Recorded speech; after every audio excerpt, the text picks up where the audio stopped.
So guys, বন্ধুরা, এই যে টবগুলি এখন রেডি করা হবে। মাটি ভরা হয়েছে, আগেই মাটি ভরে রেখে দেওয়া হয়েছিল।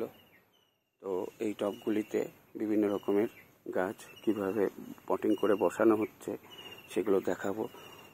রুট ছাড়া, শেকড় ছাড়া সেই সব গাছগুলি, যেমন ধরুন এই যে মিলির ডাল, এই মিলির ডালে কোনো শেকড় নেই, দেখতে পাচ্ছেন, এতে কোনো শেকড় নেই, ডাইরেক্ট কেটে বসানো। এটা মিলি খুব কাঁটা আর ফুলটাও কি সুন্দর। এগুলি বসানো হবে। ফন্তাসগুলো রয়েছে,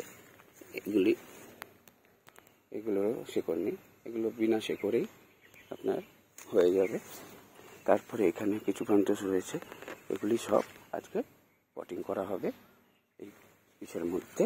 তো গাইজ, এগুলো আগে যেহেতু ভরে রাখা হয়েছিল, তাই এগুলোকে আগে একটু সার দিয়ে রেডি করেই রেখেছিলাম। তো এগুলোকে একটু খুশকিয়ে নিয়ে একটু জল দিয়ে নরম করে নিতে হবে। কিছু চন্দ্রমল্লিকা সামনের বছরের জন্য মাদার করে রাখা হবে।